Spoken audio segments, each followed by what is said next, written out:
Yeah, obviously, congratulations on your growth, first of all, man. Obviously, you got like 2.8 million followers now, is it, on X? Yeah, yeah. No, I mean it's been the people crave the truth. That's why you've grown. That's why I've grown. And CNN isn't bringing it to them, so that's why we're here.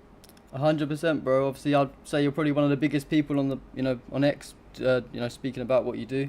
I say some notable achievements that I've just witnessed, just watching you. I'm sure there's many more, but you obviously interviewed the leaders of Ansar Allah, gave them a platform to people that wouldn't normally be able to, hear their type of view. Obviously, the speech to the Houthis is American, the Westerner doesn't feel American, the Westerner doesn't feel the same way as our governments do.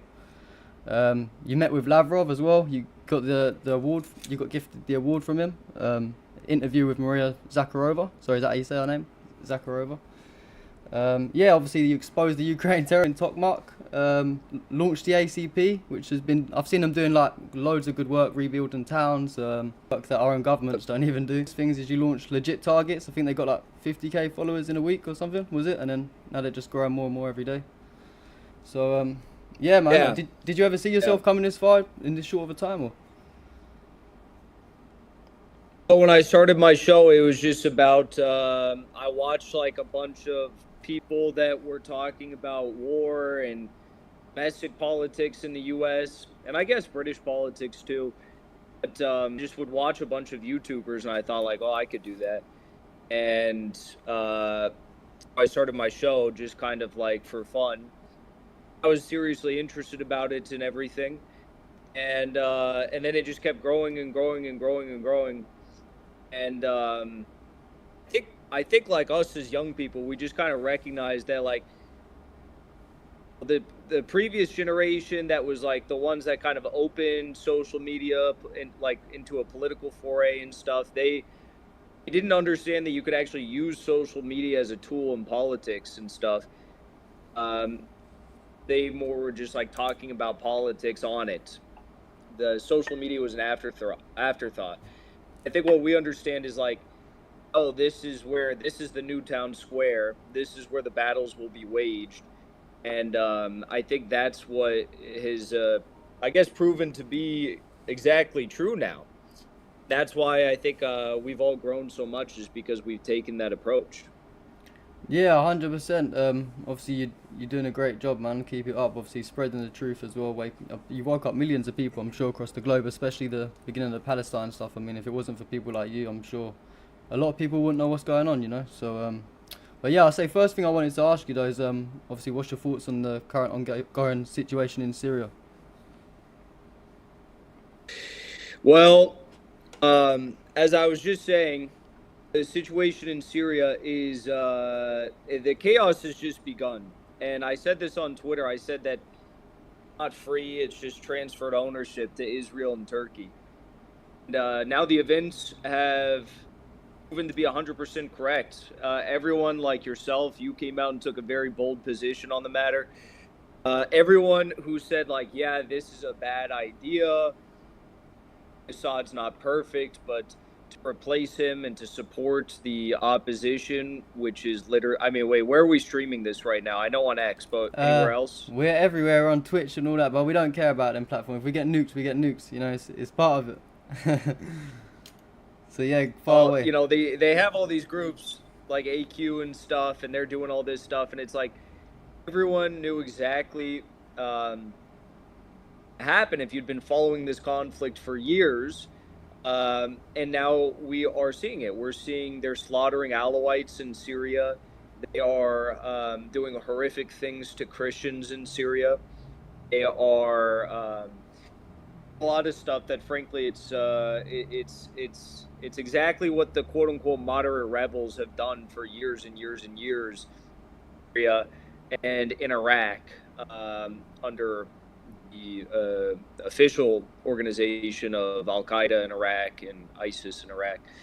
But anyways, then now also we also everyone said, look, Assad falls, you're going to have the invasion of Syria from the southwest, and that's happening. Israel's invading, and they're what 10, 12, 15 miles from Damascus or something. And Turkey, of course, is moving in from the north. Um, what I will say is the way in which Assad handled the fall of his country was um rather disgraceful and dishonorable. And I think that well, I can't say too much because I'm sitting here and it's like kind of Monday morning quarterbacking, as we call it in America, when you try to critique someone in a position that is far different than your own and far more difficult than your own. But regardless of whether people think he Assad should have gone down with his sinking ship, regardless of whether any of the situation was salvageable in Syria, which I don't think it was, criminality, corruption, dishonorable actions from high level officials, bureaucratic agencies. Just, it was a complete mess from everyone that I've talked to. The least he should have done, in a statement to his people before leaving. And he didn't even do that. And it's very dishonorable. Yeah, no, 100% I agree with you. And I was going to ask you as well, what do you think the future will look like for, Syria since the invasion of Al Qaeda and ISIS? But obviously today, I'm sure you've seen the videos of the mass executions taking place. So, I mean, it kind of gives us sort of a hint of what's going to happen. Yeah, I mean, personally, I think Syria is going to be carved up like a Thanksgiving turkey. I think that it's going to be completely balkanized. I think the country of Turkey is going to take a large swath in the north. I think Israel is going to take um, large swath in the south. Turkey has neo-Ottoman empire, visions which extend to Aleppo. Israel has their greater, Syria, or sorry, greater Israel vision, messianic vision, which extends to Damascus. Be interesting to see how those two things clash. How does Neo-Ottoman Empire of Erdogan, who's got a huge head and he's a total backstabber, he's backstabbed everyone except for Netanyahu. How does he clash with this goal against Israel's goal of a greater Israel? I don't know, and I don't know what's going to happen. Pray that I guess that it's complete chaos because well, really, there's no good options. If it's complete chaos, it's not good for the people there. If it's complete balkanization, it's not good for the people there. And it's not good for the sovereign interests in the region, Iran being pretty much the last one. Um, but regardless, the people are going to suffer. I would just hope that, Israel suffers a lot, the chaos, and gets absolutely clapped by Turkey. I think that's extremely wishful and naive thinking. I have no idea what's going to happen. Yeah, man, it is honestly heartbreaking. I mean, that's what I was trying to say to someone the other day that no matter what people's like thoughts of Assad, everyone's entitled to their own opinion, But this is not the answer, letting Al Qaeda and ISIS forces sort of take over your country and do what they're doing. But do you think we'll ever see Assad? I think that's the end. I think that's the end. I mean, it's I try to even think about because I'm in Moscow. I try to think about like what is he doing right now? He's just sitting in some dark room maybe and just ordering room service or something, or I don't know. Maybe I'll see him out on the street at a McDonald's or something. But no, I don't know what he's doing, and I definitely don't think he'll ever return to Syria. Look, the thing is, as everyone now understands, Assad literally was never supposed to be president. His older brother died in 1994. He got thrown back into politics, dynastic family. His father, Hafez, was cunning. His father was strategic. His father was incredible. Hafez al-Assad was brilliant. But, Bashar al-Assad was like an eye surgeon in London, 1990 to 1994. His brother dies, Basil, and he gets sent back to Syria. And I don't think you ever really wanted to be a president. I don't think you ever wanted that. And gave it one hell of a fight for years and years and years and years against all the biggest interests in the region and external to the region. And, they threw the most thinkable challenges his way. and he still stood strong.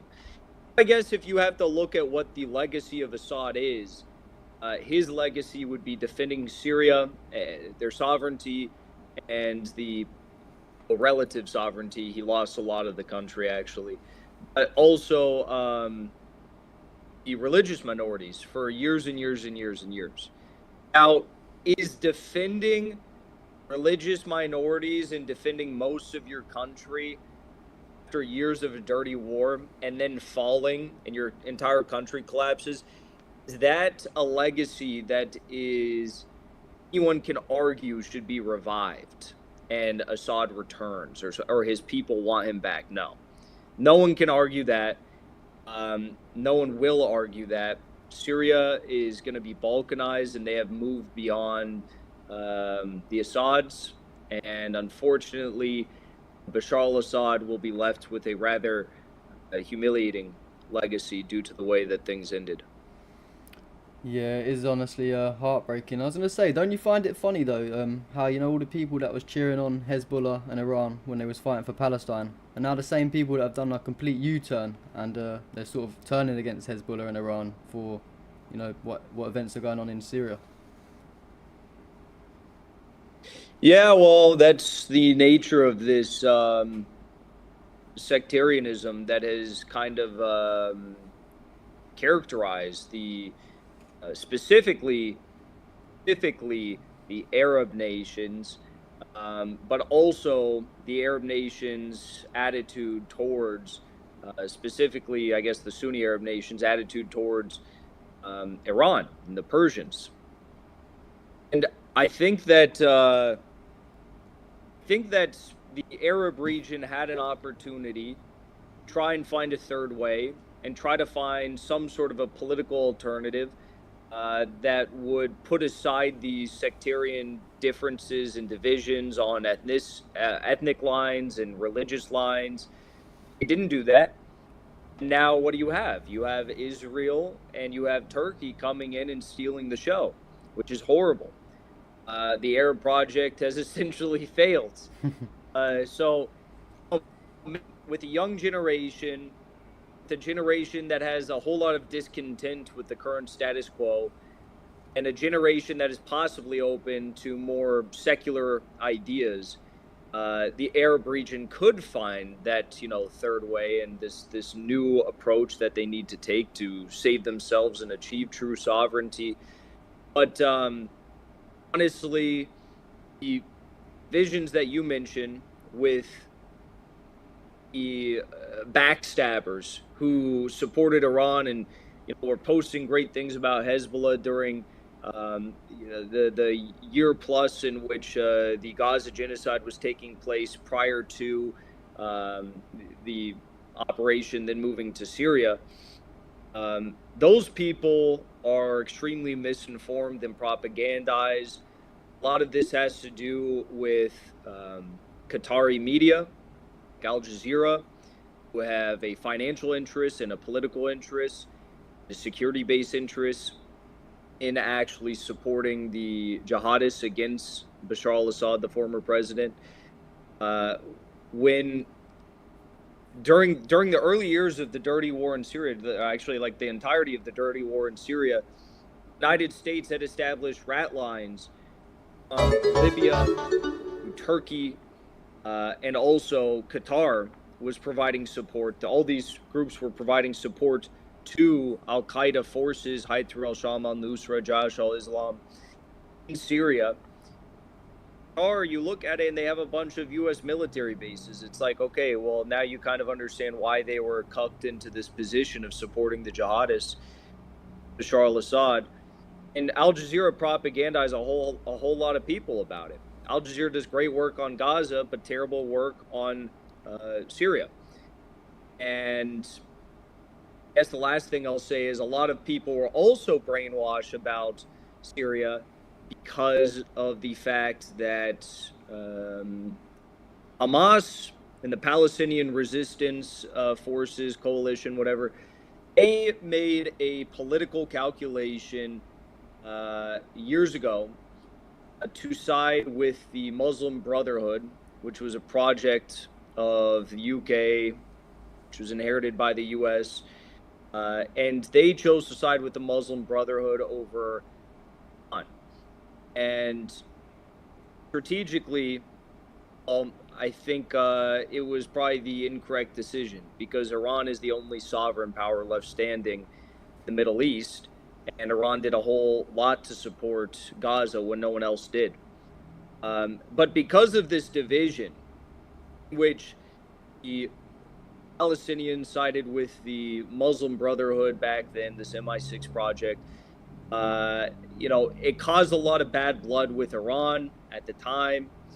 And obviously, people like Yahya Sinwar reconciled with Iran, with Bashar Assad, but some didn't. Some never did reconcile with Assad in Syria. So there's a lot of fracturing. I will say the Palestinian Forces Coalition, which includes Hamas, PFLP, DFL in Damascus, put forward a stunning endorsement of Bashar al-Assad against the invading terrorist assaulters when this was all beginning. Much quicker than I think any of us expected. Yeah, 100%. And you was one of the guys that was, calling out Erdogan. You could see through him from the beginning. And it's funny how these people on X, all the comments, whatever, I don't know, they're sort of acting like Erdogan's some sort of hero. But where's he been, the whole time? The genocide. He talks a good game, yeah, but he hasn't really actually done anything for the Palestinians. And now he's, led a terrorist organization into Syria. Yeah, I mean, Erdogan still supplies Israel with 40% of their oil from Azerbaijan. They still ship Israel weapons. Erdogan is a very, very snaky backstabber type of guy. Objectively, we all have to understand that, like, he has, from his point of view, achieved a lot of his goals. He's crafty and he's winning. Now, again, we'll see what happens with Israel in Syria versus Turkey if that becomes a versus type situation. A lot of people I spoke to said they don't think it'll become a confrontational situation, and they will agree to take whatever portions of Syria that they want, and that will be that. But Erdogan backstabbed Russia, backstabbed the resistance, and he now has he's gone on into Syria and done this. He initially claimed that Turkey had no involvement, and then a few days later said, by the way, we're taking Damascus, and it was us this entire time, which everyone knew that. And if anyone has any, I guess, false notions about who these people are in Syria that Turkey is supporting, you can listen to Turkish citizens themselves. They'll tell you firsthand who these people are. I mean, they are deranged, extremists, lunatics that are, wave the ISIS flag. They wave the black flag. And that's a part of the reason why Turkey did this, because Turkey has a whole ton of these Syrian extremists, jihadists, refugees in their country. And by taking Syria, they can now send all those Syrian refugees back to Syria, where they will be very happy under the new Al-Qaeda leadership. Yeah, I completely agree, man. It is crazy times we're living in as well right now. Also, I think it's funny, the people that are claiming that Syria is now free, but Israel is actively conquering, more and more land every single day. I think they took over more than they did in the whole time that, the Hezbollah sort of war was going on. They're on a 60-day ceasefire now, but that whole time, I think in like 12 hours or something, they conquered more land than the whole time they was in Lebanon. So it's crazy, man. Oh, it's interesting to also look at it from another perspective. What Israel has done over the past 48 hours in Syria has been very interesting because, from what I understand, Israel has done, I mean, I could be totally wrong about this, but from what I understand and what I've seen, it seems as though Israel has been actually doing targeted strikes. For the past year plus, Israel has told us that well, we try to do targeted strikes on Gaza, on Lebanon. We just keep missing and we keep killing a bunch of civilians. Now, when it comes to Syria, and Syria is an interesting case because Syria has two of the oldest cities in the world. Aleppo is the second oldest city in the world. Damascus is the oldest city in the world. So there's this kind of unwritten rule that would be improper, completely level cities like Damascus and Aleppo due to the historic heritage that they embody, represent. Now, do I put it past Israel not to do that? I mean, I very well think they could actually do that, and we'll see what happens. For the last 48 hours, I mean, we've seen big bombings, but most of the time when I look on my phone and I see the pictures as to what they're bombing, they are actually bombing military targets in Syria. Because I think that they are a little bit worried about these Turkish-backed forces, and if these Turkish-backed forces in Syria that are not fully controlled by Turkey, and also Al-Qaeda, they have the ability to have an air force, MiG-29s, if they have the ability to have a navy, which Syria didn't have much of a navy to begin with, but you get the idea. Military assets that they really have never had access to in their existence. Al-Qaeda and ISIS would have for the first time. Israel got worried about that because these guys are crazy. They're fucking crazy. So blow up all that stuff. They did. I just think it's so incredible. It's like they told us they couldn't do this for the past year.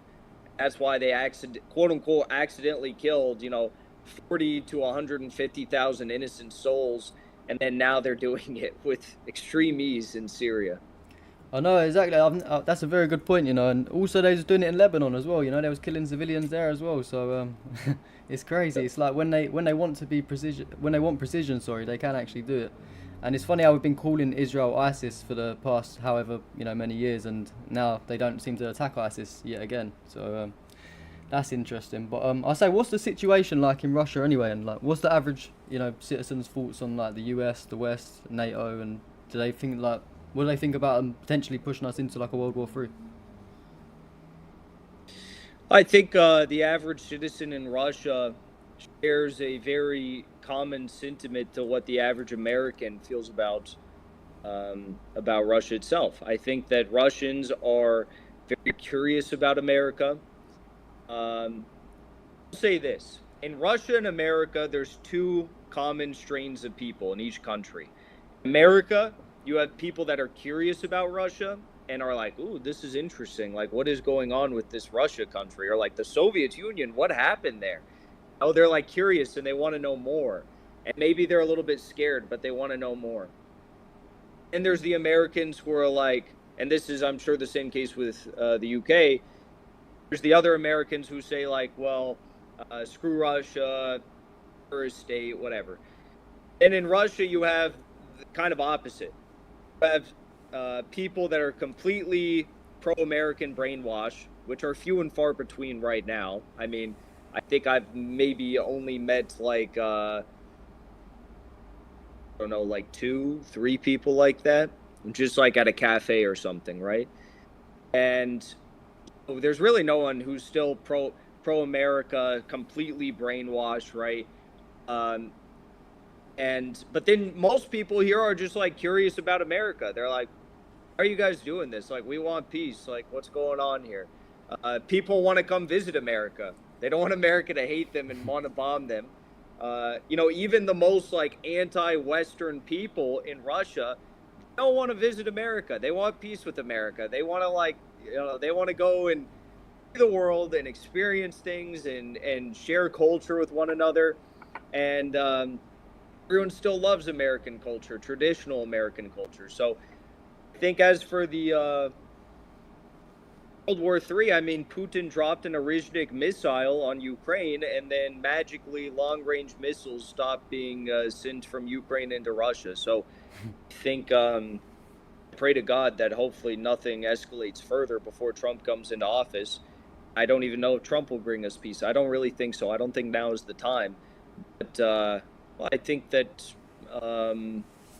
we are in a better situation now than we were 2 weeks ago or whatever, when it seemed like we were about to head straight into nuclear war. Yeah, I agree. What's your like thoughts on Trump? Do you think he will step in and cut any sort of funding to Ukraine? Because I know his son, was it Donald Trump Jr. was talking a lot about he's going to cut the funding. So do you think that will happen? Depends what Donald Trump we get. Everyone knows there's two Donald Trumps. That's no secret. Um, I do think one of my predictions, I guess his appointment of Tulsi Gabbard was great. His He's got Elon Musk on this Doge board. He's got Vivek Ramaswamy on this Doge board, but really, they're not going to have any say, I don't think, on matters of foreign policy. Maybe on recommendations. I mean, Ron Paul, I guess, is going to be on the advisor group to this Doge board. And Ron Paul, Vivek Ramaswamy, Elon Musk, they all agree that we should cut all U.S. foreign aid. Like, not just to Ukraine, but to, like, the African countries that were pushing the woke agenda in Latin America, Europe, wherever it is, cut all U.S. foreign aid. That is a radical proposal. I don't really know what would happen if we did that, but it's exactly what needs to happen. I don't know if Trump will go for it.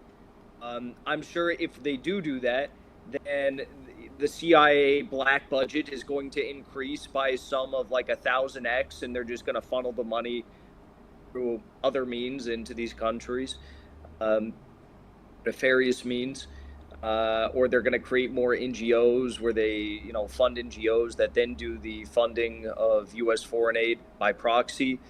Anyways, I think one of my predictions before Trump ever got elected, like years before he got elected, was if Trump gets elected, it's very possible that he will go to President Putin and he will say, President Putin, here's my peace deal for you.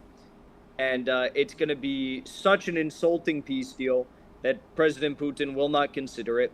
And he'll say, here's what I will accept, take it or leave it. And Trump will go back to America, will be very upset, and maybe we'll actually see an escalation of the Ukraine conflict after this occurs under a Trump presidency.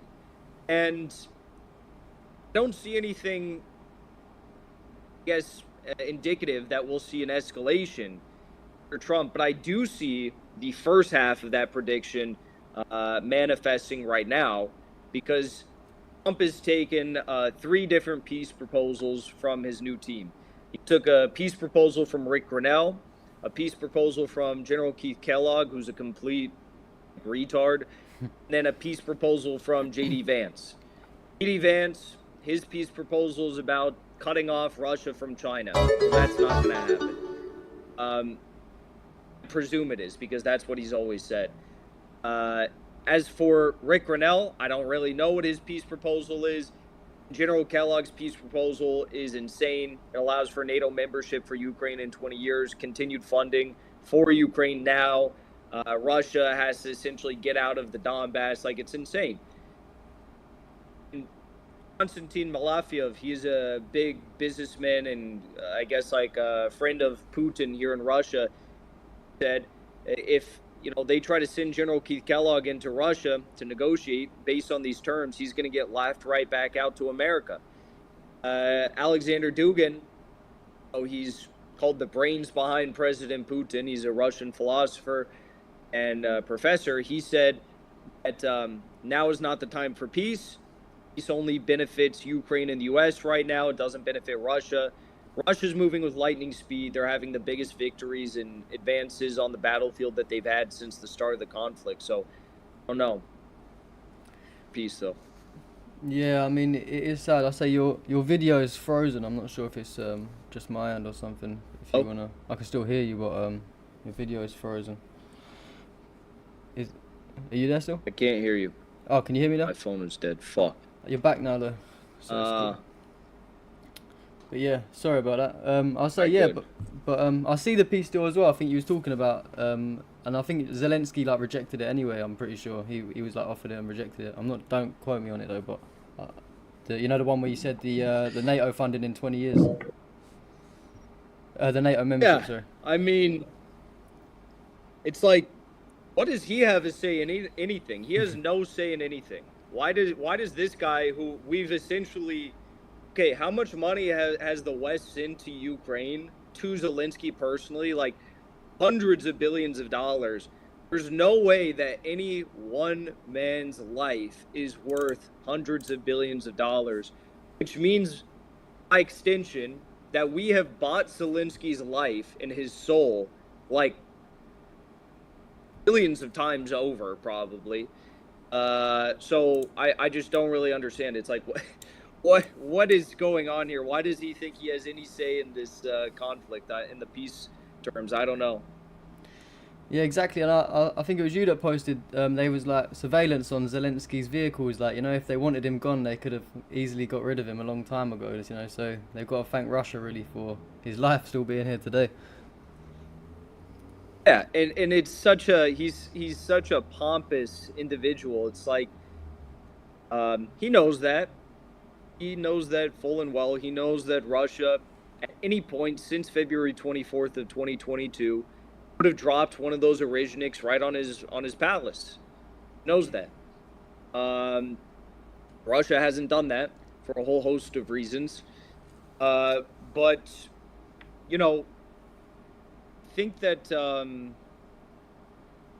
he has to understand that. And now he's going out on X. I saw him go out on X say, "This is what I wanted to bring up," and he said on X, he's like, "God fled to Moscow. Where will Putin flee when we win?" Like, bro, you serious? Where will Putin? Putin's gonna be sitting in your palace by the time this is all over. You're gonna be the one having to flee if you are lucky enough to have the opportunity to flee, and that's the truth.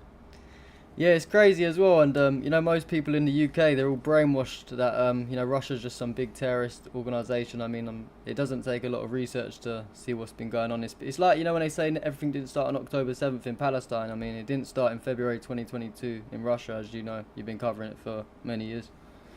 You know, have you ever played, like, you know, when you're a kid, you know, that even the old Call of Duty games, they make the Russians like the enemy. You know, like it's all like the propaganda that they've Oh been yeah, pushing us for years. yeah, yeah. Well, I mean, that has been the official, state policy of the United Kingdom for years and years and years. I mean, even going back to the Soviet Union, tried to get the UK, France to sign a non-aggression pact against the Germans before the Germans did any invasions. And the UK, France, they all refuse. All the European nations refuse. And the UK was taking private meetings with the Germans, German leadership. They were cutting the Soviets out of the I guess espionage talks or whatever talks. They were diplomatic talks. They were cutting the Soviets out. And there was a long-running theory that Stalin and Stalin's, his foreign secretary Molotov had, that after the fall of Germany, the UK and the US were going to try and essentially take over the Wehrmacht and position it against the Soviet Union as a proxy of the West, because the UK and the US banksters funded the rise of that German leader who led everything in World War II in Germany. And Stalin had a lot of fears about this, and it was founded in reality. So I guess I'm not surprised that the British are so propagandized, because it's nothing new. I mean, this is generations old hatred to Russia. Yeah, and it's all for like no apparent reason as well. You know, Russia. That's what I always say to people, that they always try and make out like the Putin's some, you know, crazy man and all this, but he's really got a lot of patience. You know, as you know, you've been in Russia for a while. You know the other parties that are, you know, running in Russia, and if it was any of these other guys, I'm sure there would have been a big war by now. You know, Ukraine would have been definitely wiped out a long time ago, and I think Putin's got a lot of patience. Yeah, I mean, some of the parties are more, I guess, they some of the parties are more liberal oriented. Putin is kind of like a centrist. Some of them, like the KPRF and their coalition, they have a broad coalition of parties. are, which is the Communist Party of the Russian Federation, they are very, very, very anti-Western. And so the interesting thing in Russia now, though, is that communists, Putinists, and I guess the here they just call it white and red. Like the Russian imperialists.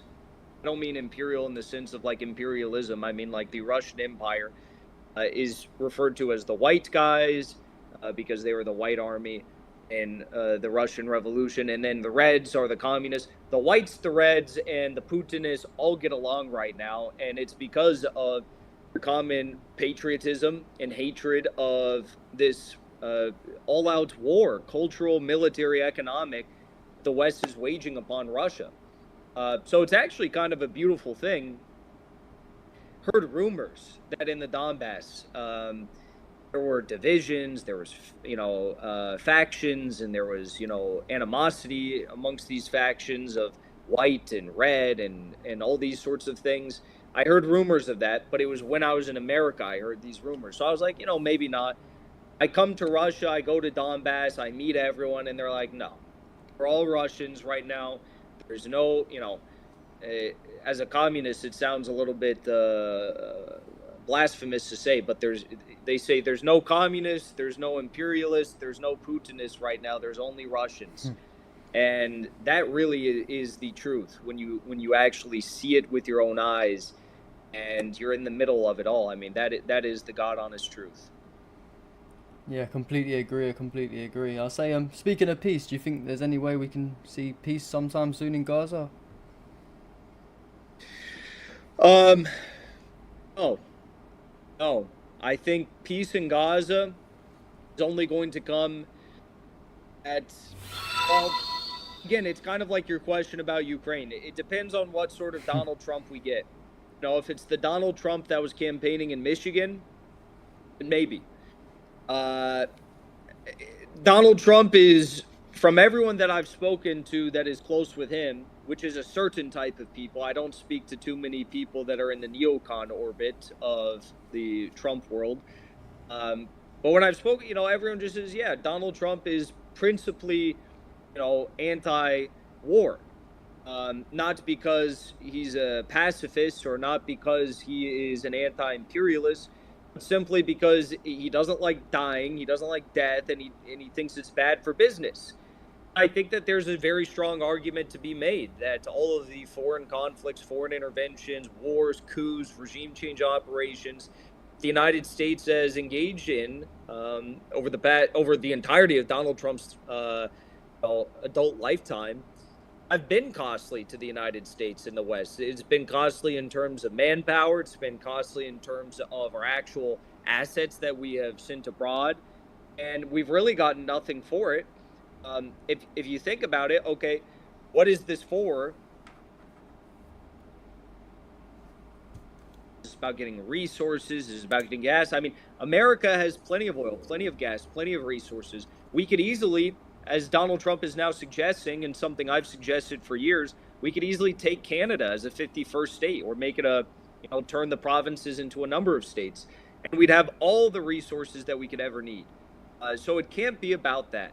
What is it about? It's about maintaining the dollar hegemony. It's about continuing the endless flow of dollars in foreign central banks and foreign economies. And that is why the U.S. national debt is however many, 300 some trillion dollars. That's ridiculous amount of money. It's like 36 trillion, something like that. I don't know. Anyways, that's why we have this national debt issue. It's because the power of the United States is rooted in acting like the world's, bank, where we continue to act like a creditor state using the U.S. dollar, and then we end up having all of this debt that we have to pay back to nations who actually are using us and using the dollar. And I think Donald Trump is going to have a bit of a fork in the road type situation, because as much as he hates war, as much as he hates, the byproduct of war, which is death and, bad business, also wants to fight a war to protect the health and well-being of the US dollar as the global reserve currency. You can't have both. You can't have a world where there is not outsized military pressure to continue using the dollar and expect the dollar to still remain as the global reserve currency. So I don't know how he's going to deal with that. He thinks tariffs are the solution. Tariffs are not the solution. It's just going to exacerbate de-dollarization and all these issues. It might cause some, blockades and issues for some nations that are pursuing de-dollarization. Their oligarchical Western-oriented elite might say, okay, we don't like these tariffs, so let's stop de-dollarization. But by and large, Russia's not going to stop and China's not going to stop. And even if that's what we have, a bipolar world, China's still winning in the bipolar world. They're going to continue winning. The tariffs aren't going to stop anything. So Donald Trump's got a lot of issues on his hands that he didn't create, and I don't know how he's going to solve it.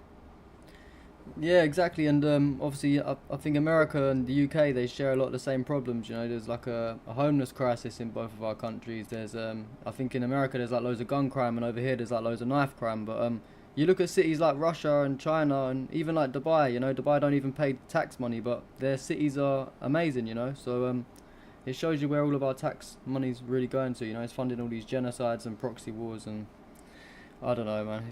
It's really crazy to me, honestly. Yeah, I mean, North Korea doesn't, they don't have taxes, and people laugh when you talk about North Korea.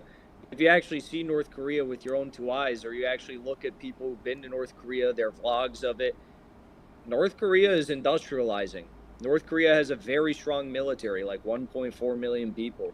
North Korea is building very nice new apartments, thousands and thousands and thousands of them, and they're just giving them free to their people.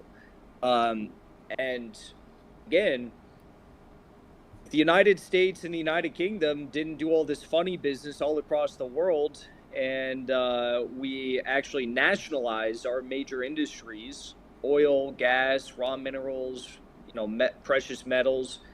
If we nationalize these things, and also, the information-based economy, big tech, all these things. If we nationalize these things, the Americans wouldn't have to pay for taxes anymore. You'd actually have institutions that operate in a way that will actually prioritize the public good. It's what China has. It's not that crazy. I mean, it's been done before. It'll be done again. And I hope it'll be done by the United States and the Western states soon. But you can see how much antagonism there is towards this idea, because Călin Georgescu, the presidential candidate in Romania, who was expected to win the second round of elections last Sunday, was actually campaigning on this model. He was painted as a far right-wing, nationalist in Romania, because he said that we should have peace with Russia and Romanian boys shouldn't be sent to their death in Ukraine, and Romania should not be a part of any further EU funding. He's painted as a right-wing nationalist. He serves God. He's a Christian, okay?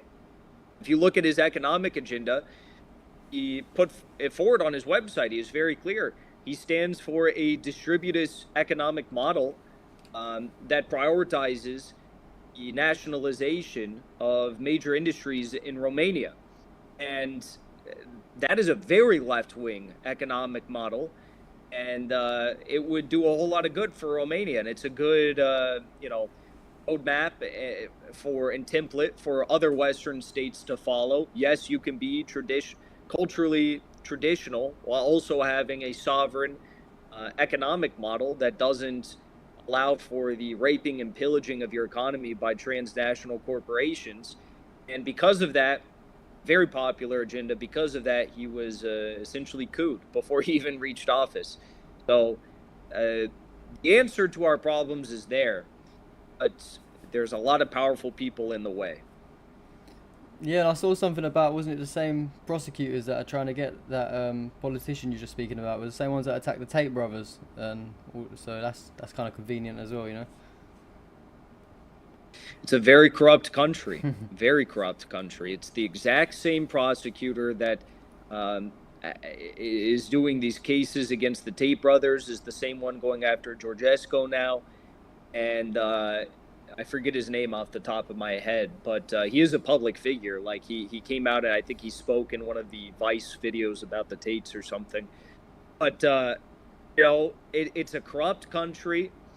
People are willing to do very dirty work for very low sums of money. And I had the idea of going to Romania this week and interviewing all these people, uh, and maybe trying to push for an interview with Mr. Georgescu. I don't know if it would happen. I would just inquire about it, I guess.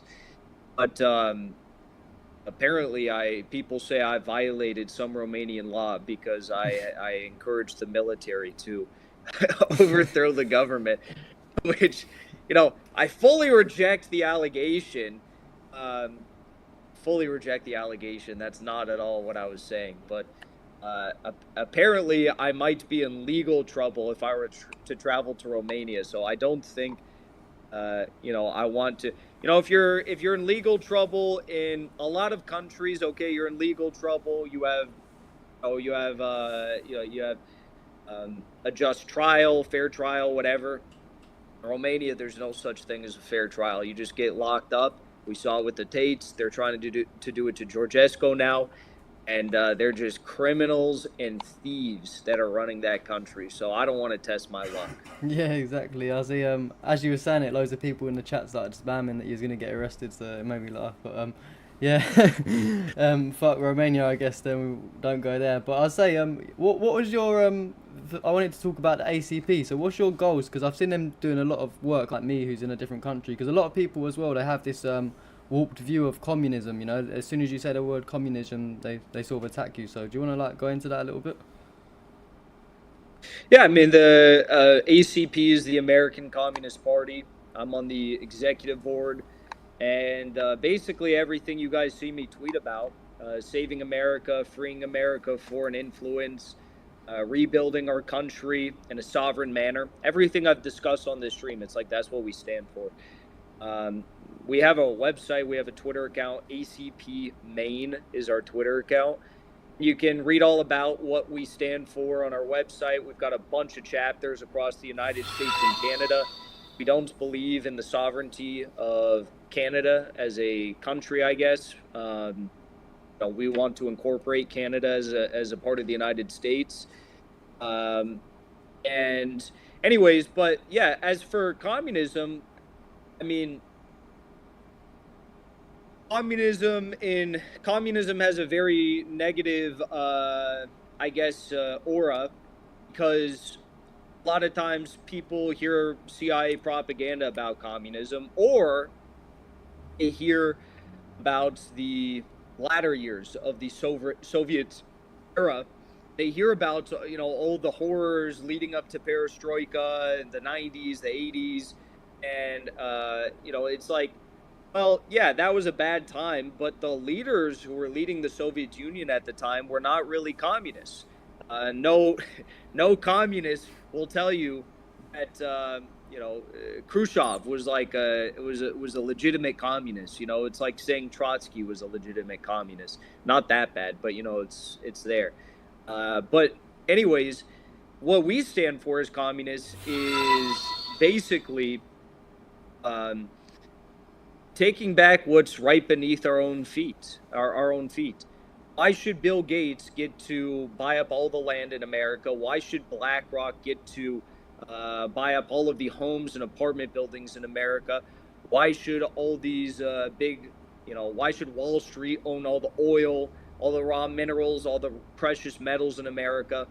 That doesn't make any sense. It doesn't make any sense that a tiny group of crooks and thieves and anti-human Satanists should own everything in our country. And in fact, the exact opposite is true. If we nationalize these things, if we make them, public commodities, we will actually be able to free ourselves. If we focus on integrating into the multipolar world as a sovereign nation, we will be able to create peace on the world, in the world.